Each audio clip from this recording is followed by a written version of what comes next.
Buenas noches, vamos a continuar con el estudio. Nomás pedir disculpas porque nos estaba fallando un poco el internet, no nos podíamos conectar y pido disculpas por empezar tarde, pero vamos a orar que el Señor nos permita seguir con el estudio y que a través del estudio Dios nos pueda seguir hablando y que podamos seguir nosotros corrigiendo aquellas cosas que el Señor nos vaya mostrando en nuestras vidas a través del estudio de su palabra, y también que nos vaya añadiendo aquellas cosas que necesitamos para poder ser mejores testigos de Cristo. Oremos. Padre, nos ponemos en tus manos, te pido que tú nos ayudes, nos guardes, nos guíes, y que a través de tu palabra, Señor, alimentes a tu pueblo, nos guíes, nos fortalezcas, Señor, nos establezcas en la fe, y que entendamos, Padre, la misión que tenemos de ser testigos tuyos hasta lo último de la tierra. Señor, que entendamos también que la relación que tenemos contigo como hijos, Señor, y también la responsabilidad que recae sobre nosotros, Señor, de llevar este mensaje y compartirlo con todas aquellas personas que están a nuestro alrededor. Nos ponemos en tus manos y permite que tu Espíritu Santo nos guíe a toda verdad. En Cristo Jesús. Amén.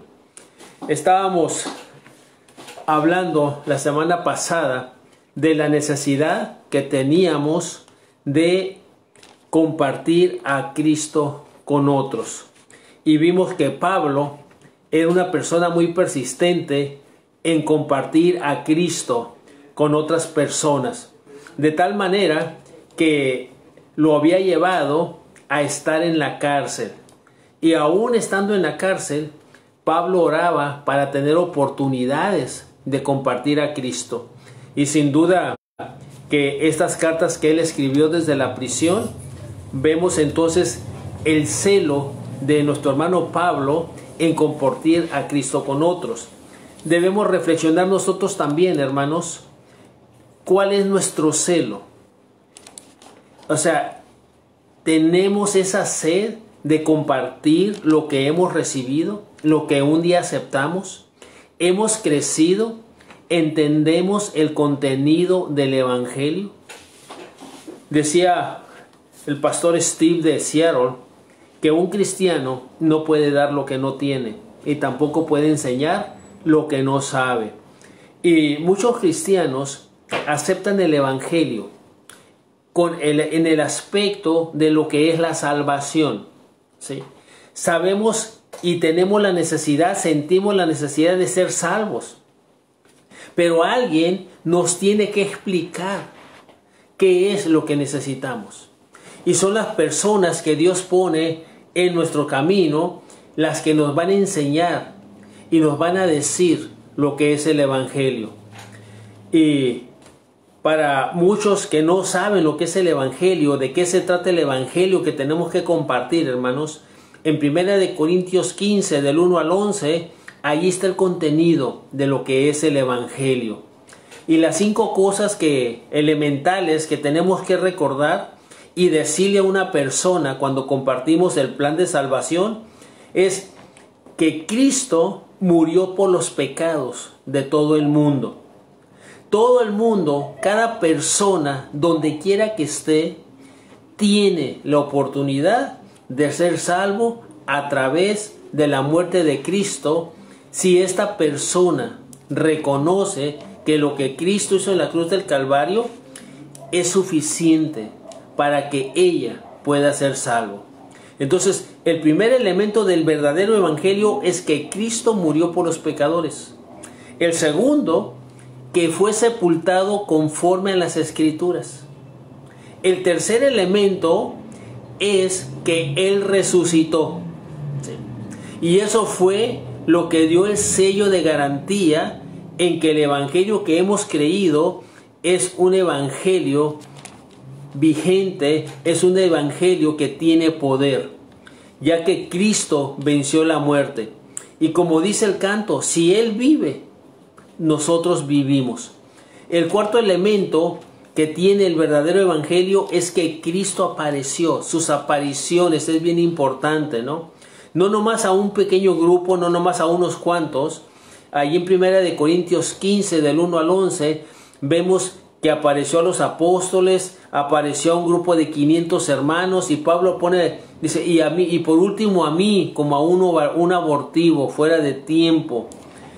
Y el quinto elemento es que él ascendió a estar con el Padre, al lado del Padre. Y son los 5 elementos que componen el Evangelio. Entonces, para poder compartir, tenemos que saber lo que contiene el Evangelio. Entonces, Pablo era persistente y él compartía estas buenas de salvación. Ahora, en la carta a los Colosenses, él se da cuenta de los problemas que tiene esta iglesia por los falsos maestros. ¿Cuántas veces hemos oído, por ejemplo, que mormones, testigos de Jehová, están visitando a hermanos y los hacen tambalear, los hacen dudar? ¿Qué hacemos nosotros al respecto? ¿Sí? ¿Nos acercamos a estas personas para ayudarles, para explicarles cuáles son los errores de estas sectas? ¿O simplemente no hacemos nada? Y no hacemos nada porque si la persona no nos pide ayuda, no nos acercamos. Ahora, el venir a ofrecer nuestra ayuda lleva un riesgo. El riesgo de que seamos rechazados, el riesgo de que se nos diga que no nos metamos en lo que no nos interesa, que no es asunto nuestro. Bueno, Pablo era tanto su interés que corrió el riesgo. Él corrió el riesgo de ser rechazado, de que le dijeran que no eran sus asuntos. Dice, Pablo prefirió correr el riesgo de ser malentendido como ser lastimado con tal de poder ayudar a los colosenses. Ese es el precio del servicio cristiano. No hay lugares en los cuales el creyente puede encontrar oportunidad realmente de ayudar al prójimo sin correr el riesgo de sufrir dolor. El dolor, a través de la implicación, explica el por qué algunos cristianos han hecho el abandono del propósito de establecer relaciones redentoras con los demás. Cierta vez trataron de ayudar a alguien, fueron lastimados y decidieron no incidir otra vez. Pablo sabía que existía una cruz en la vida cristiana y su ejemplo nos demanda cumplir lo que faltan las aflicciones de Cristo en el versículo 24.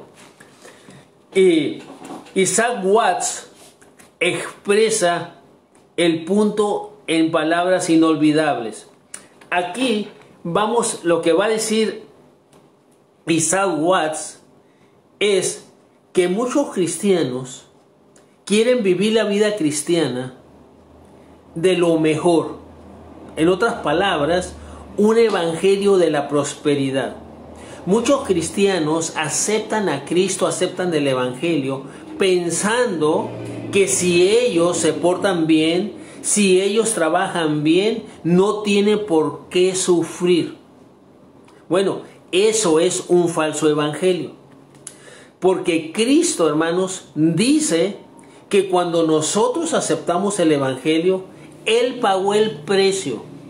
Él soportó todo el dolor en la cruz del Calvario por la salvación, ¿sí?, del hombre. El que nosotros llevemos este evangelio también nos va a costar dolor, ¿sí? Va a ser parte de. Normalmente, cuando usted y yo tratamos de compartir las nuevas de salvación con nuestros prójimos, hermanos, con nuestros familiares, a veces somos causa de burla, causa de mofa, ¿sí? Entonces, desde ahí empieza. Y cuando Cristo nos llama, Él dice, si alguno quiere venir en pos de mí, niéguese a sí mismo.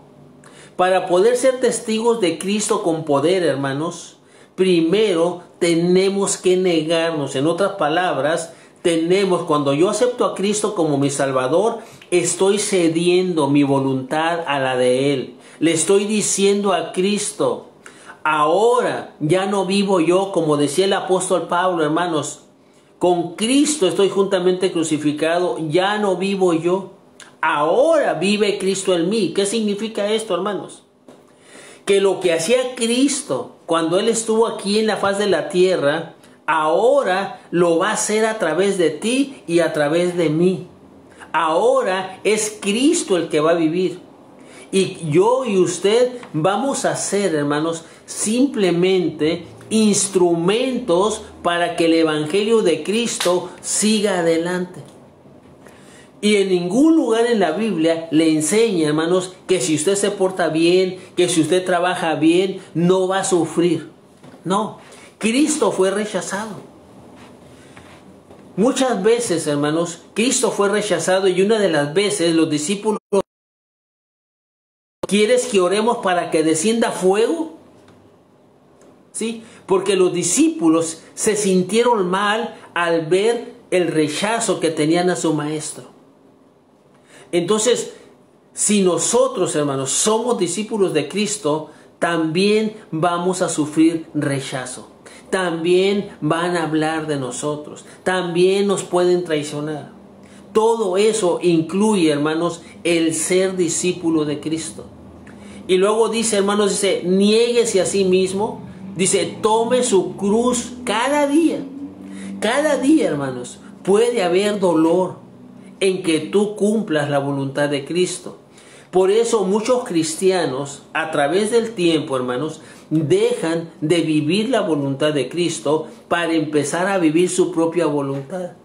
¿Y qué hacen los cristianos, hermanos? Buscan su comodidad. Buscan el no ser lastimados. Entonces, dejan el verdadero evangelio, hermanos, de la cruz de Cristo, del sufrimiento, para protegerse.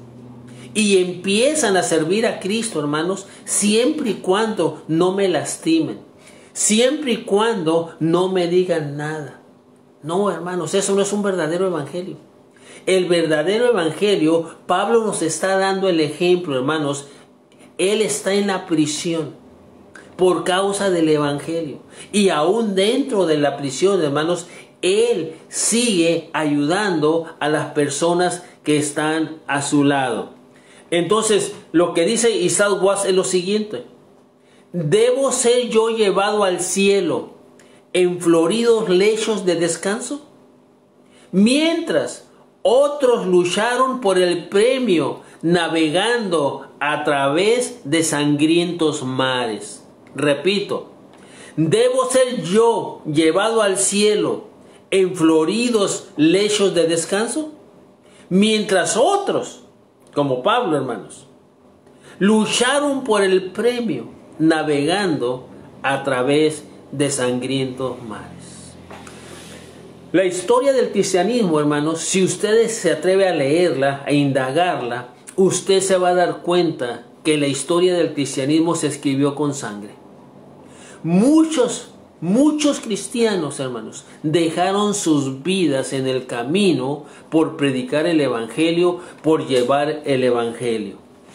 Ahora, respecto a esto, vamos a ver las perspectivas de las circunstancias en la vida. ¿Cómo respondemos nosotros como hijos de Dios en situaciones difíciles, cuando tenemos problemas? ¿Seguiremos llevando, hermanos, fielmente el evangelio? ¿Seguiremos siendo fieles testigos de Cristo? ¿Cuántas veces no hemos cantado el himno, hermanos? Si Cristo conmigo va, yo voy. Pero resulta, hermanos, que el Señor va, pero usted y yo nos quedamos en casa. Y el Señor anda allá afuera, hermanos. Y usted y yo estamos en casa. Decía un hermano que muchas veces, hermanos, cuando llegue el tiempo de la alabanza, dice, llegue el tiempo de mentir. Porque muchas veces cantamos himnos, hermanos, que estamos lejos de vivir, lejos de practicar, hermanos. Perspectivas de las circunstancias de la vida. Pablo no había querido la prisión, pero se rehusó a permitir que la prisión lo derrotara. Fácilmente pudo haber considerado que su ministerio cristiano podía ser suspendido hasta que él saliera libre. Pero no lo hizo. ¿Cómo hizo Pablo para mantener su perspectiva cristiana en semejante situación? Y esto nos va a ayudar a usted y a mí, hermanos. Porque difícilmente, hermanos, usted y yo iremos presos por predicar el evangelio. Difícilmente. Pero vamos a ver de una persona que vivió, hermanos, esa experiencia. Y abramos nuestra mente, hermanos, para entender lo que Pablo tenía, lo que Pablo nos puede enseñar 2000 años después de su muerte, hermanos. Primero, Pablo recordó su responsabilidad para con los demás. Dice, hermanos, en el versículo 25 de Colosenses 1, hermanos, dice: fui hecho ministro. Pablo fue hecho ministro para ministrar, para servir, hermanos. La palabra se traduce ministro, no se refiere a una condición profesional, sino a servicio personal. En el siglo I, el término griego era usado a menudo para referirse a una persona que servía la mesa. Un ejemplo de esto está en Juan 2:5, en las bodas de Caná de Galilea, hermanos. Juan 2:5, el Evangelio de Juan.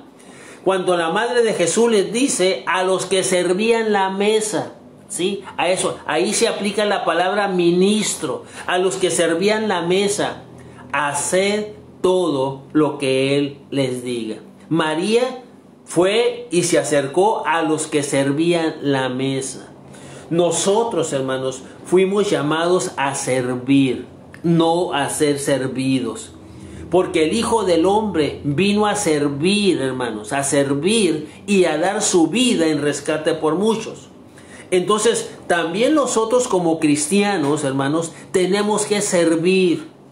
Me dice una hermana, dice: pastor, dice, lo admiro. Porque dice, es el único pastor que conozco que se ensucia las manos sirviendo a sus ovejas. Porque me ha visto trabajando, hermanos, en la construcción, ayudando a hermanos de nuestra iglesia.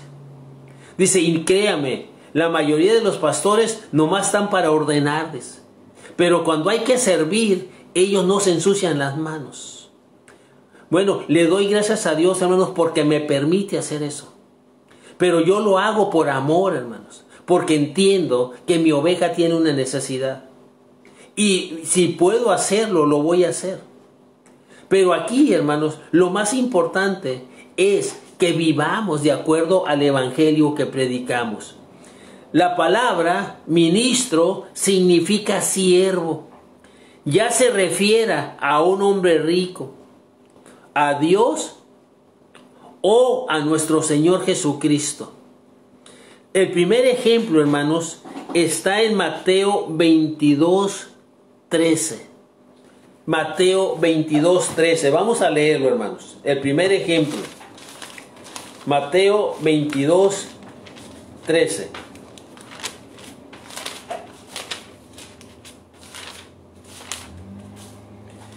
Dice de la siguiente manera, hermanos.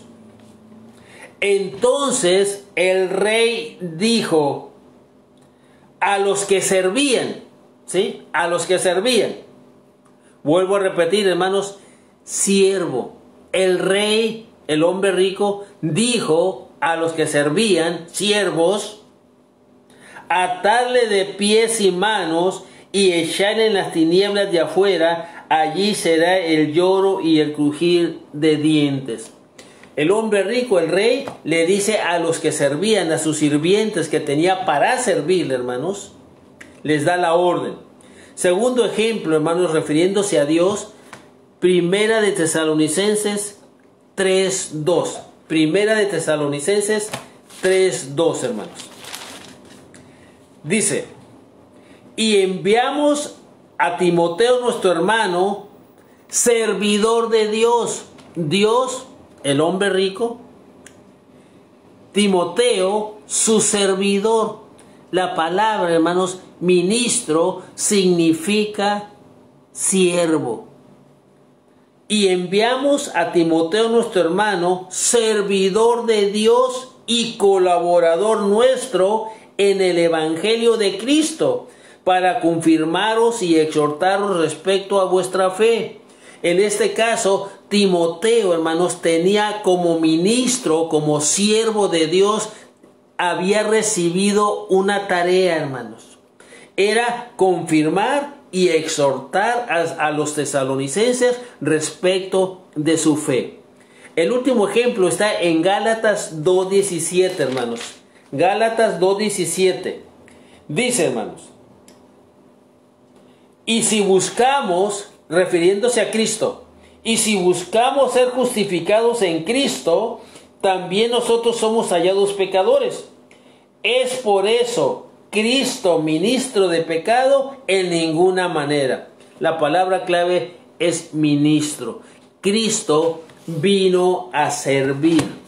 Entonces, eso nos debe de quedar bien claro a todos los cristianos, hermanos. Estamos aquí para servir, no para ser servidos. La mayoría de la gente a la iglesia, hermanos, que llega para que en la iglesia, hermanos, les sirvamos.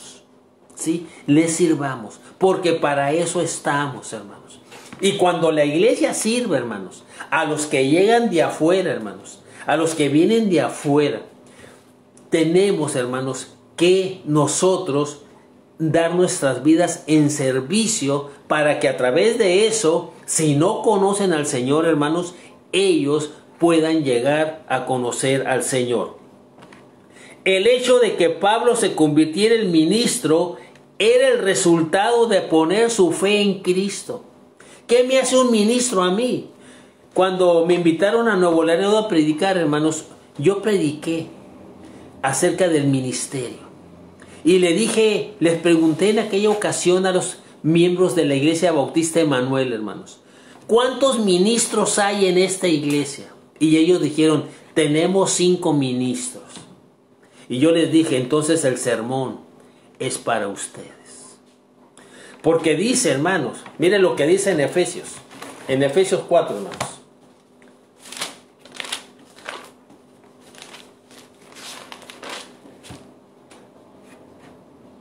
(4:11) Y él mismo constituyó a unos apóstoles, a otros profetas, a otros evangelistas, a otros pastores y maestros, con el fin, con la tarea, hermanos,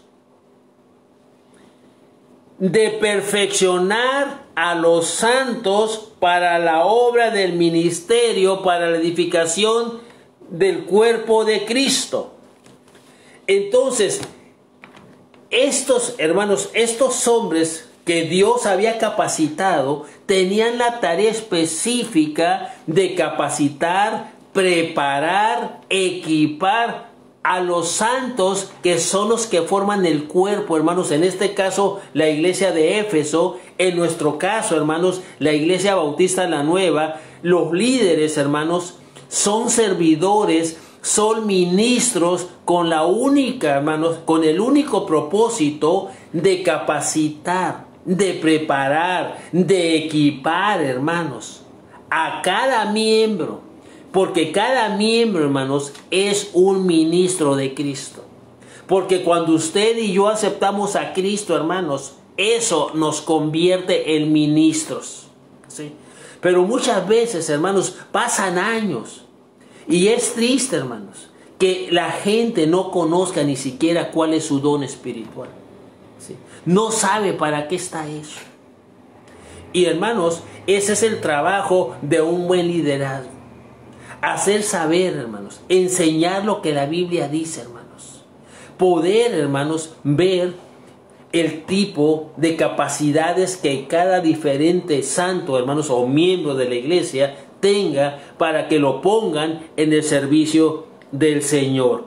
Entonces, hermanos, tú eres un ministro. Yo soy un ministro.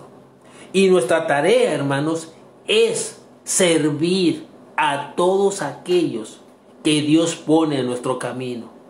¿Y cómo lo vamos a servir, hermanos? Enseñándoles el camino de la salvación, hablándoles de Cristo, hablándoles, presentándole el evangelio, hermanos, de lo que Cristo ha hecho por ellos. Entonces, Pablo eligió a Cristo y como resultado fue ministro. Colosenses 1:25, hermanos. Miren, Colosenses 1:25 dice, de la cual me voy a regresar un poquito para que entiendan el trasfondo. Ahora me gozo en lo que padezco por vosotros y cumplo en mi carne lo que falta de las aflicciones de Cristo, por su cuerpo que es la iglesia. ¿Sí? Ahí viene el trasfondo, la iglesia de la cual fui hecho ministro. Aceptamos a Cristo, estamos en una iglesia, hermanos, en esa iglesia nos hacemos ministros, nos hacemos servidores. El encuentro con Cristo cambió al perseguidor de la iglesia en un siervo de la iglesia. Ni siquiera las circunstancias de estar en prisión le hicieron sentir el derecho de demandar que otros le sirvieran. En Filipenses 4:14 al 17 se nos da un ejemplo, hermanos. ¿Sí? Se nos da un ejemplo. 4:14 al 17 dice, hermanos: sin embargo, bien hiciste en participar conmigo en mi tribulación. Y sabéis también vosotros, oh filipenses, que al principio de la predicación del Evangelio, cuando partí de Macedonia, ninguna iglesia participó conmigo en razón de dar y recibir, sino vosotros solos. Pues a una Tesalónica me enviasteis una y otra vez para mis necesidades. No es que busque dádivas, sino que busco fruto que abunde en vuestra cuenta.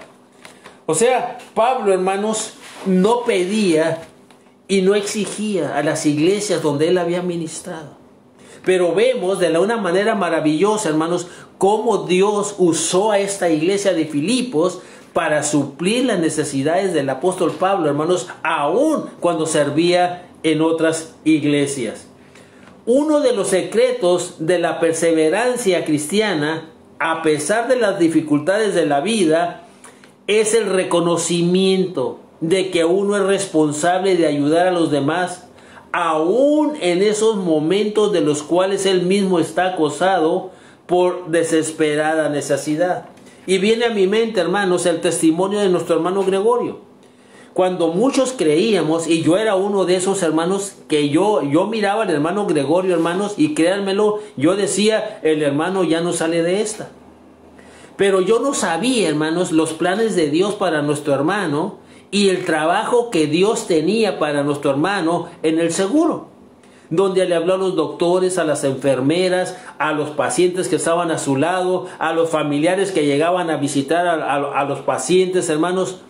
Y Dios lo levantó, hermanos. Y ahí anda todavía nuestro hermano, hermanos, predicando. Ni aún, hermanos, estando cerca de la muerte, nuestro hermano dejó de predicar el evangelio, hermanos. ¿Cuántas personas al saberse enfermos, hermanos? Y miren, más ahora con este coronavirus. Al saberse enfermos o en peligro, hermanos, de ser contagiados, nos aislamos, hermanos. Y no me visiten, no visito. No, yo no te estoy diciendo, hermanos, que desobedezca las órdenes de salubridad o de lo que dice el sector salud. No. El problema que usamos, hermanos, esto para no hablar, para no decir nada. Yo tuve que ir a visitar personas que tenían COVID, hermanos. Y no, hermano, fui rebelde a las autoridades, porque soy pastor, hermanos. Y si a mí se me pidió, hermanos, visita, yo tuve que ir a visitar a una de mis ovejas. Y las personas que me pidieron visitación. ¿Por qué? Porque, hermanos, si somos hijos de Dios, la Biblia dice, hermanos, que tenemos que vivir como Cristo. Y Cristo en su tiempo, hermanos, nadie se acercaba a los leprosos, nadie. Pero Él los tocaba, hermanos. Él fue a los enfermos, hermanos. Por eso cuando se me pidió que visitara, yo fui, hermanos. Y gracias a Dios, hermanos, hasta aquí no he sido contagiado. Y si a Dios le placiera, hermanos, que yo me contagiara y muriera de eso, gloria a Dios por ello. Porque así son los planes de Dios. Pero si no, hermanos, siempre recuerde esto. El que quiera salvar su vida la va a perder. Pero el que la pierda por causa mía, hermanos, por hacer mi voluntad, la va a encontrar. Y yo prefiero perder una vida física, hermanos, y no perder mi vida eterna, obedeciendo al Señor, hermanos. Porque va a llegar momentos, hermanos, en que tenemos que obedecer a Dios antes que a los hombres. Y el Señor nos dará sabiduría en su momento, hermanos, qué hacer al respecto. Yo te pregunto, hermanos, ¿estás compartiendo a Cristo? ¿Estás hablando de Cristo? ¿O te la pongo más fácil? Perdón, hermanos. Puras fallas. Falló un poquito, hermanos. Perdónenme. Me quedé. Si estabas compartiendo a Cristo, si hablabas de Cristo, pero te la pongo. ¿Estás viviendo a Cristo? ¿Estás encerrado? ¿Estás allí? Pero tu familia, los que te rodean, miran a Cristo en ti y en mí. Examinémonos, hermanos. Y escuche.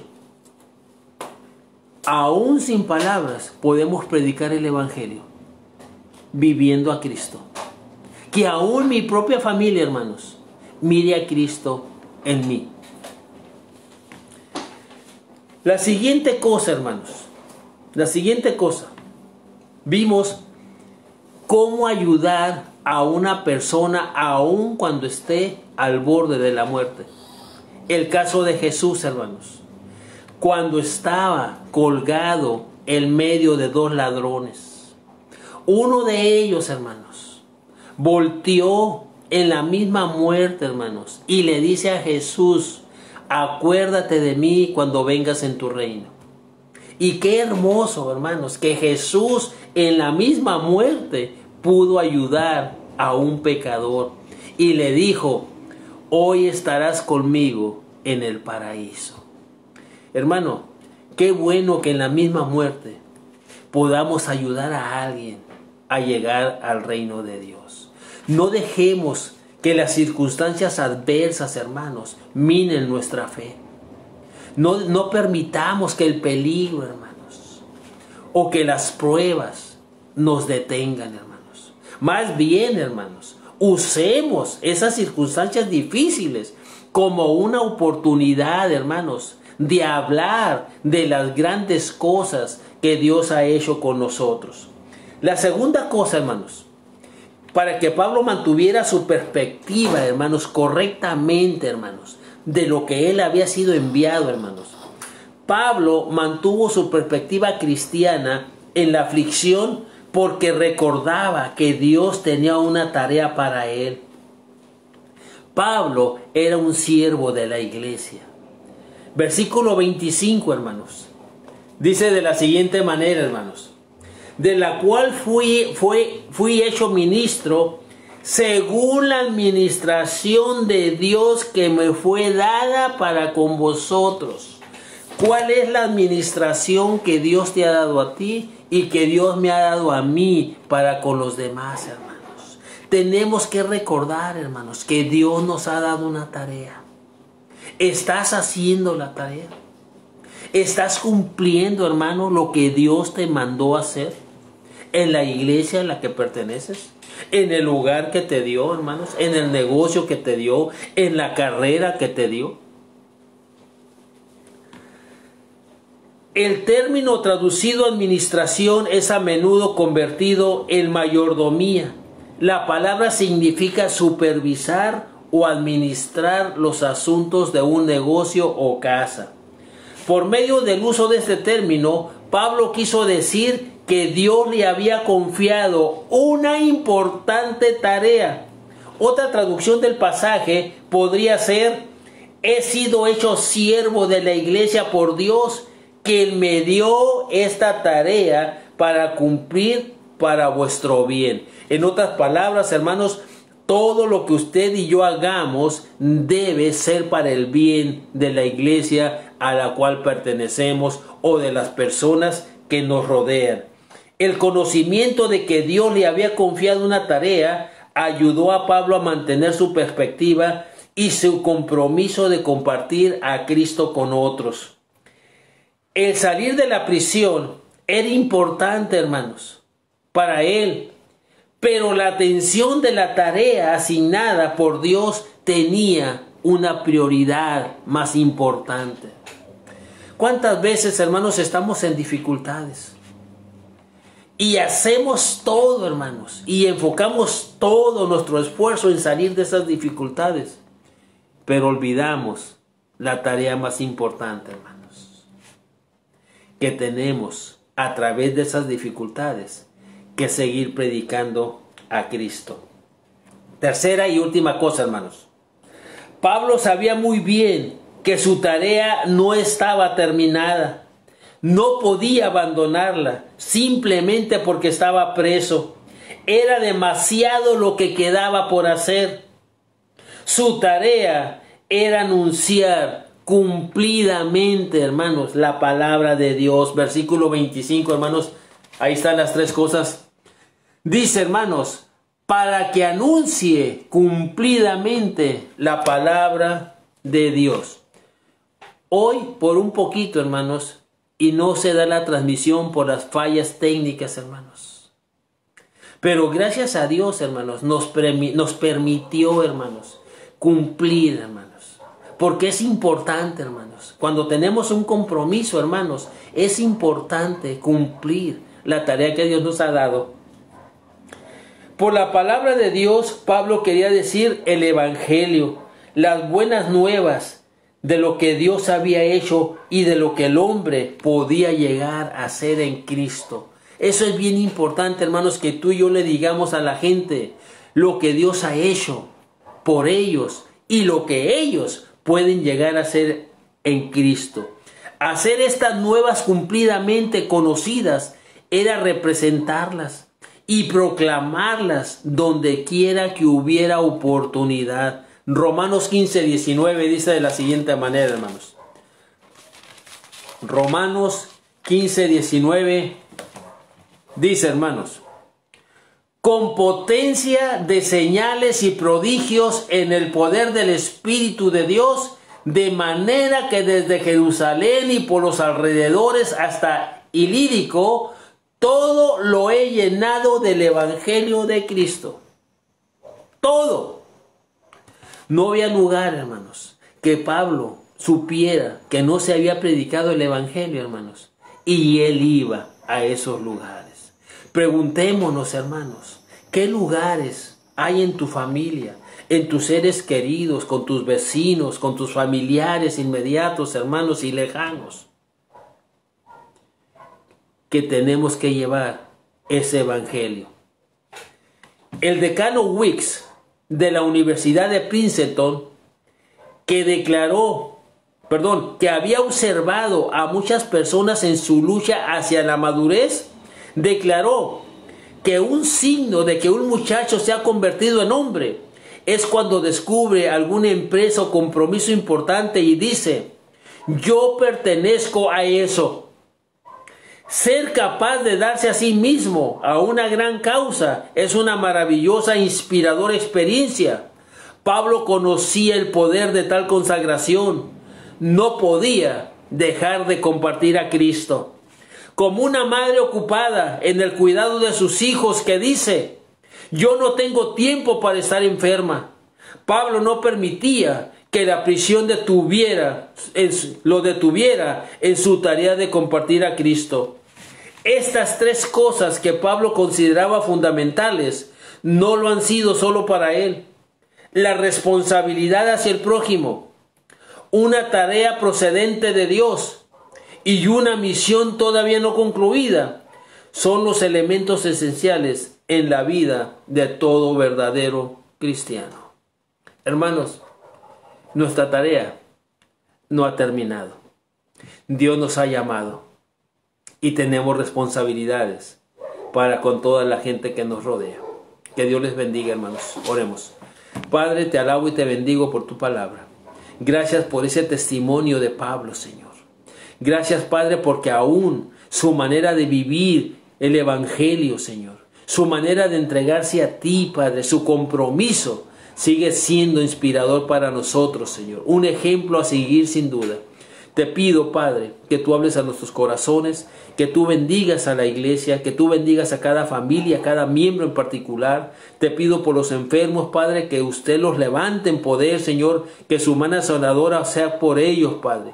Te pido por todas las circunstancias difíciles, Señor, que cada familia, Señor, cada miembro pueda estar pasando. Los pongo en sus manos, Señor, y que ellos se refugien en ti, Señor. Como dijo el salmista, muchas son las aflicciones del justo, pero de todas las librará el Señor. Permítenos, Señor, estar firmes, Señor, y permítenos ver tu gloria en salir avantes en medio de estas circunstancias que estamos viviendo.